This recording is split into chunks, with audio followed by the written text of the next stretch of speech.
मंगलाचरण अज तक साडे देश दे ਸਾਹਿਤਕਾਰ आलम लोग ग्रंथकार करते रहे गणेश दा ते सरस्वती दा। सनातन मत की यह धारणा है कि सिद्धि दाता गणेश है ते बुद्धि दाता सरस्वती है। कवि लोग ਸਾਹਿਤਕਾਰ लोग ते संगीत के सम्राट पूजा करते हैं सरस्वती की, ते जिन्होंने सिद्धि चाहिए, धन संपदा चाहिए, कोई कारज सिद्ध करना है, वो पूजा प्रथम करते हैं गणेश की। ये परंपरा चली आ रही थी, गणेश की पूजा ते सरस्वती की पूजा। जे कोई साहित्यिक सम्मेलन है तो पहले पूजा सरस्वती की, ते जे कोई आर्थिक सम्मेलन है तो पहले पूजा गणेश की। इस तरह ये सिलसिला साडे दौर दे जो है सनातन मत दे बड़े पुराने समय तो चले आ रहा सी। गुरु नानक देव जी महाराज ने इस संबंध में अपने ये विचार देते, अगर सिद्धि दाता गणेश है और बुद्धि दाता सरस्वती है तो फिर परमात्मा की तो कोई लोड़ ही नहीं। बंदे नूं दो चीज़ां चाहिए ने, सिद्ध और बुद्ध। बुद्धि दे सारा ज्ञान आ जाता है, सिद्धि दे सारी संपदा आ जाती है। तो सारी संपदा बंदे नूं मिल जाए, सारा ज्ञान बंदे नूं मिल जाए तो होर किसी चीज़ की फिर लोड़ रहिंदी नहीं, मनुख के अंदर कोई भुख रहिंदी नहीं। पर परमात्मा तो छुट परमात्मा नूं एक पासे रख के सनातन मत ने इस भुख की पूर्ति गणेश से सरस्वती नाल जोड़ी। सरस्वती जो है वो बुद्ध दाता है और गणेश जो है ये सिद्धि दाता है। साहिब श्री गुरु नानक देव जी महाराज ने जो मंगलाचरण आरंभ किया है, उसका पहला अक्षर है एक ओंकार। गुरु ग्रंथ साहब जी महाराज का पहला अक्षर एक, और गुरु ग्रंथ साहब जी महाराज का जो मंगलाचरण है, गुरमत दे जो मंगलाचरण है, उसका पहला अक्षर है एक। जपजी साहब का जो मंगलाचरण है, उसका अक्षर पहला है एक। एक गिनती दे से उंज हिंसा है, पर गुरु नानक की रचना तो हिंसे के रूप में नहीं निकलिया। एक खसम की बाणी ब्रह्मवाक के रूप में निकलिया एक। गुरु गोबिंद सिंह जी महाराज कहते ने एक है अनेक है, अनेक है फिर एक है। फिर साहब ऐसा भी कहते ने एक मूर्त अनेक दर्शन कीन रूप अनेक, खेल खेल अखेल खेलन अंत को फिर एक। सारी अनेकता का जो आधार है वो एक है। इसे एक तो ये सारी अनेकता का जन्म है, एक मूल है, एक जो है आधार है। लेकिन एक ने ही अनेका रूप धारण किए हुए ने। जो अनेकता है इनू संसार कहने ने, जो एक है वो करतार है। जिथे तक आत्मा का गल है, विचार चलेगी आत्मा की, उसे एक है साडे शरीर दे। और जिथे तक शरीरक संबंध की गल आएगी तो रूप बड़े ने। हुण एक बंदे दे सिर्फ कोई एक ही रूप दे उत्ते उहदी होंद नहीं खड़ी, अनेका रूप ने। एक बंदा जे किसी का प्यो है तो फिर किसी का पुत्र भी है, जे किसी का पुत्र है किसी का पति भी है, किसी का भरा भी है, किसी का पड़ोसी भी है, किसी का दोस्त भी है। बंदा एक है तो रूप उसके इतने ने। मनोविज्ञानी कहते ने जब बंदा पुत्रां दे सामने पिता के रूप में जाता है तो चेहरे के हाव भाव ते मानसिक मंडल कुछ होर होंदा है। वही मनुख जब प्यो के सामने पुत्र के रूप में जाता है तो चेहरे के हाव भाव ते मन के भाव कुछ होर ही आते हैं।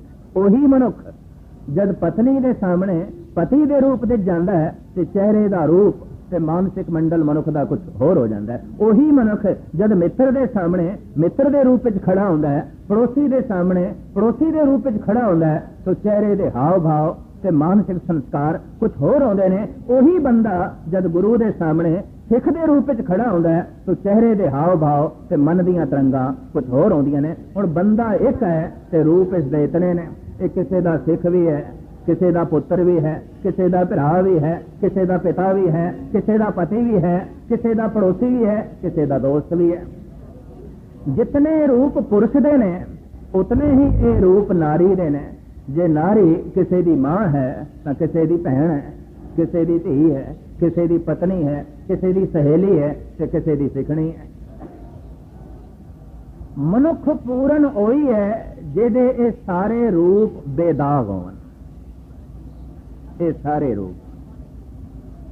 मैं हैरान हाँ जिन्हों के हथ सता आती है, कई दफा देखीदा है समुचा देश ते ओदी सारी ताकत किसी के हथ समेट देती है, ते कम से कम ओदे सारे रूप ते देखने चाहिए ने।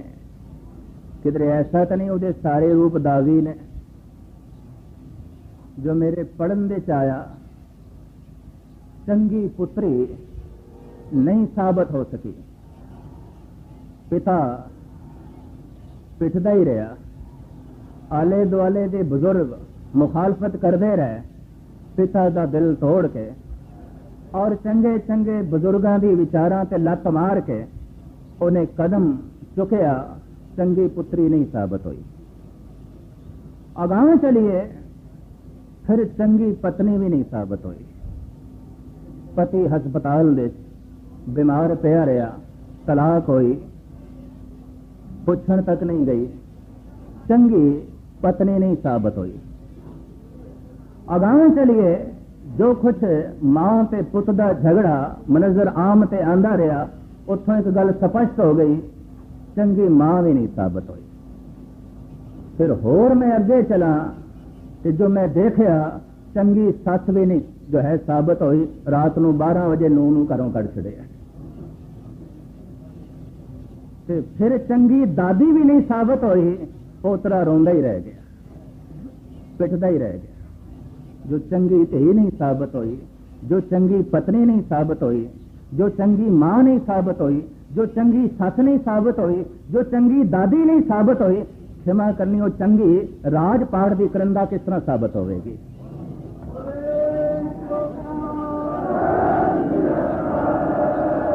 मनुख दे इन्हां सारे रूपां तो ही अंदाजा लाईदा है कि वाकई ये मनुख की है।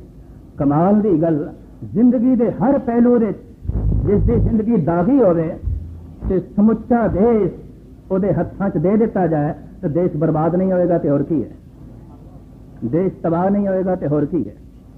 मैं अर्ज कर रहा सी जैसे अकाल पुरख एक है ते एक होंदे होया उहदे रूप अनेकां ने, उसने ये नियम मनुख दे नाल भी लागू कर दिता है ते मनुख दे भी रूप अनेकां ने।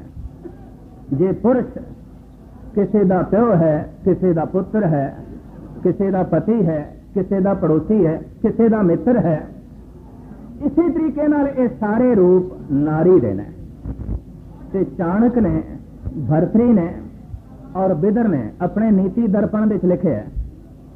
इन्हां 3 महापुरुषों ने राजी है बिदर नीति दर्पण, ते तीसरा राजयोगी भरतरी दा जिहदा नाम है नीति शतक। ये तिने ग्रंथ राजनीति दसे ने, ते तिने महापुरुष इस गल ते जोर देंदे ने कि राज सिंघासन ते जद किसी नूं बिठाओ ते वेख लेना उहदी समाजिक जिंदगी की है। अगर वो समाजिक जिंदगी दे कामयाब नहीं, समाजिक जिंदगी उसकी सारी दागी है, तो सियासी जिंदगी उसकी पवित्र नहीं हो सकती, उसकी पावन नहीं हो सकती, बेदाग नहीं हो सकती। तो इंज लगता है सदियां की जिहड़ी इस देश की गुलामी है ना, उन्होंने हुण बंदा चुनन की जाच भी नहीं आती। हालांकि चोण के उत्ते साडे सतगुरां ने तो बड़ा जोर दिता। उन्होंने श्री चंद नूं एक पासे कर दिता, लक्ष्मी दास नूं एक पासे किया, चुनिया ते लैणा चुनिया। और फिर कमाल की थी गुरु रामदास जी ने, परंपरा तो यह है कि वड्डा ही पुत्र चुनिया जाता, ठुकरा के एक पासे किया, सब तो छोटे नूं चुनिया। ये थोड़ी गल नहीं, चोण के उत्ते गुरुआं ने बहुत वड्डा जोर दिता, चोण गलत ना होवे। ते साडे देशवासियों नूं भी अधिकार दिते गए, चुनो नुमाइंदा जिन्हों सारा देश सौंपना है, देश की संपत्ति, देश की असमत और देश की सत्ता हाथों च देनी है। पर देखो तो सही, हाथ बेदाग ने कि नहीं, हाथ पवित्र ने कि नहीं, ये बिल्कुल नहीं सोचा गया। उसका एक कारण कि सदियां की गुलामी ने सोचने की समर्था ही खो ली है। पता है ये देश कितने साल गुलाम रहा है? आलम लोग तो कहते हैं ये देश 2000 साल गुलाम रहा है। अफगानियों का गुलाम रहा, ईरानियों का गुलाम रहा, अरबियन लोगों का यह गुलाम रहा, इत्थे मंगोल आए, इत्थे डच आए, इत्थे पुर्तगेज आए, इत्थे फ्रेंच आए, इत्थे अंग्रेज आए, ये सारियां दा गुलाम। फ्राइड कहंदा है जिहड़ा देश एक दिन लई गुलाम हो जाए तो वह 1 साल पछड़ जाता है, वो देश 1 साल पछड़ जाता है। तो जिहड़ा देश 1 साल लई गुलाम हो जाए वो 1 सदी पछड़ जाता है, 100 साल फिर उन्होंने सिर चुकन नूं नहीं मिलते। तो जिहड़ा देश 2000 साल तक गुलाम रहा होया है, तुसीं खुद अंदाजा लगाओ, इत्थे लाशां ही सन जापदा, अगले जिहड़े आंदे रहे कबरां ते राज करते रहे, मुर्दा सन सर। जीवदे जागदे मनुख दे उत्ते इतना लंबा राजपाठ नहीं किया जा सकता, इतने लंबे अरसे तक उन्होंने गुलाम नहीं रखा जा सकता। मर चुके तो पता है मरे हुए की पहचान की आती है? मरे हुए की पहचान यह होती है, वैद लोग पुराना ढंग से भी वो हथ पैर वेखो ठंडे तो नहीं पै गए, इंज हथ वेखते हैं पैर वेखते हैं तो ठंडे, तो हथ पैर ठंडा तो मुर्दा, ये सबूत मरे हुए बंदे का, ये सबूत भी हथ ठंडे पैर ठंडे। तो ये कला अजे भी वैदिक दुनिया दे जो है चल रही है। 3 महीने पहले किधर मेरी तबीयत बहुत खराब हो गई, पटना साहब की गल है, मैं गुरपुरब से गया, ढिला भी सी, मैं हाजरी भी भरदा रहा, तो 2-3 सज्जन मैनू मिले, इंज हाथ मिलाया, कहने लगे कि नहीं जी थोड़े हाथ बड़े ठंडे, फिर कहने लगे थोड़े पैर देखने ने, तो पैर बड़े ठंडे सन। तो सारे मैनू खिंच के ले गए, नहीं तुसीं आराम करो, हाथ पैर ठंडे होना, सेहत अद्धी खराब, तो बिल्कुल ठंडे हो जाने तो मुर्दा। मैं फिर पुरानी परंपरा अजे भी चलती और गल ठीक है, जिंदा रहने लई शरीर दे अग चाहिए, अग नहीं चाहिए। कहने अग ठंडी पै गई तो मुर्दा, बंदा मुर्दा। जिहदे हाथ ठंडे हो गए, जिहदे पैर ठंडे हो गए, तो क्षमा करनी अंदरों बाहरों ये देश ठंडा इतना हो गया कि जम के बर्फ कब्र बन गया। हाथ ठंडे पैर ठंडे, पैर ठंडे होवन ते उन्हां दे चलण दी समर्था नहीं रहिंदी सच दे मार्ग दे उत्ते। हाथ ठंडे होवन तां सच कर्म ते इनकलाब दी दुनिया दे छत्थां दा अगे वधना बड़ा औखा हो जाता है। मुर्दा ठंडा, ये जो ठंडा देश हो चुकिया सी, ਇਹਦੀਆਂ ਤਲੀਆਂ ਮਲਣੀਆਂ ਸ਼ੁਰੂ ਕੀਤੀਆਂ ਗੁਰੂ ਨਾਨਕ ਨੇ, ਇਤਨੀ ਮੈਰਿਜ ਕरें।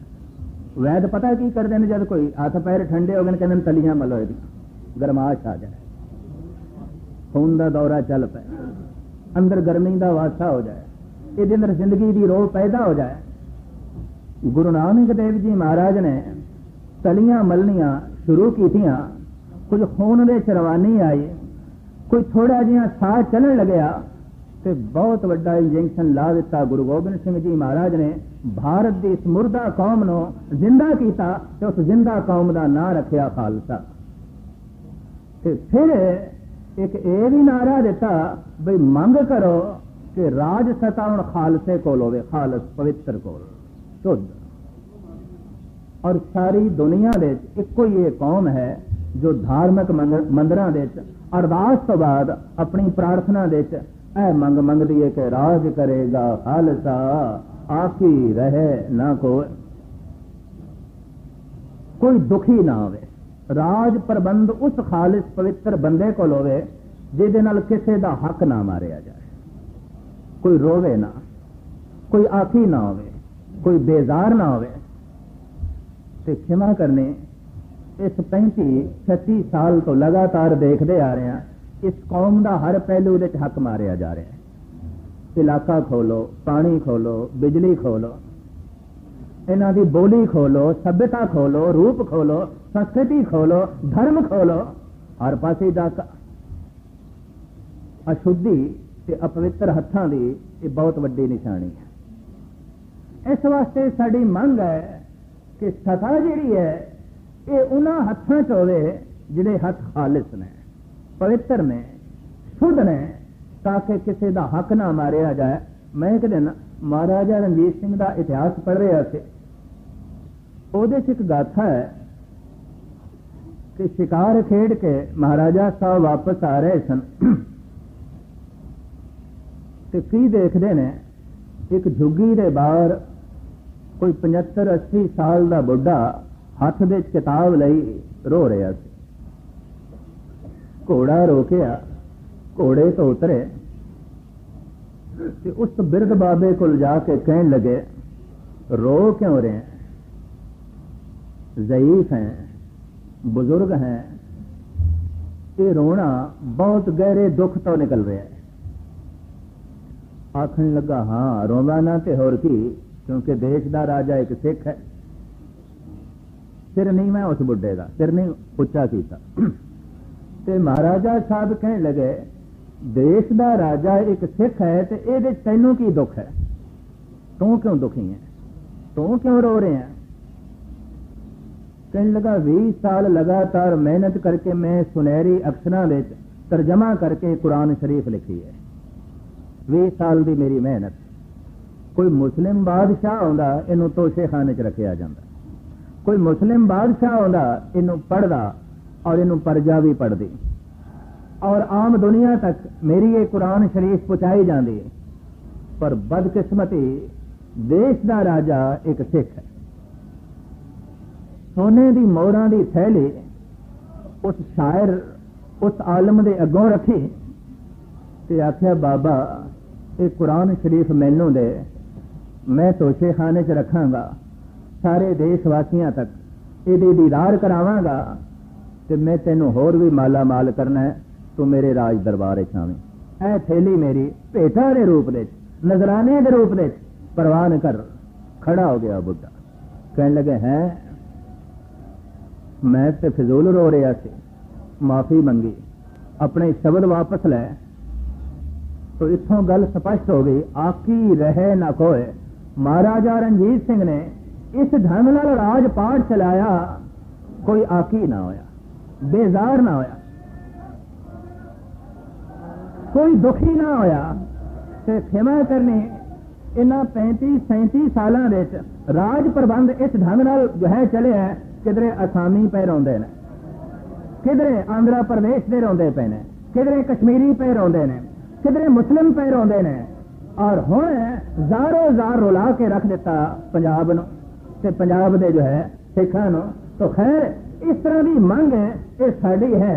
तो मैं अर्ज करा, जैसे परमात्मा एक है, उन्हें अपनी मखलूक के भी अनेकां रूप जो है बनाए हुए ने, ते परमात्मा के अनेकां रूप बेदाग ने। मनुख भी वही है जिहदे अनेकां रूप बेदाग होवन। गुरु ग्रंथ साहब जी महाराज की बाणी एक तो शुरू होती है। गुरु ग्रंथ साहब जी महाराज का पहला अक्षर एक है, और गुरु गोबिंद सिंह जी महाराज का फरमान है कि हे प्रभु तू एक है, अनेक है, अनेक है, फिर एक है। एक मूरत अनेक दर्शन कीन रूप अनेक, खेल खेल अखेल खेलन अंत को फिर एक। तो ये मंगलाचरण है शब्द जो एक है ओंकार। ओंकार शब्द 3 शब्दों का जोड़ है, आकार उकार मकार, उत्पत्ति करने वाला, पालना करने वाला, नाश करने वाला। एक ओंकार, एक तो उत्पत्ति हो रही है, पालना हो रही है, नाश हो रहा है। वो जड़ा एक ओंकार है वो सत्य है, सदैवी है, कायम दायम है, हमेशा। एक ओंकार सत गुरु प्रसाद। वो जो एक है उससे उत्पत्ति हो रही है, पालना हो रही है, नाश हो रहा है, वो ओंकार है। वो जड़ा ओंकार है वो सत्य है, और वो जड़ा सत्य है वो गुरु है। एकाग्रता प्रदान करनी वो गुरु है, चानना देने वाला है, प्रकाश देने वाला है। और वो जड़ा गुरु है वो प्रसाद है, दयालु है, बख्शिंद है, कृपालु है। तो ये है मंगलाचरण। और अगे आप वाक श्रवण करो, एक दफा प्यार ना लाखो सतनाम।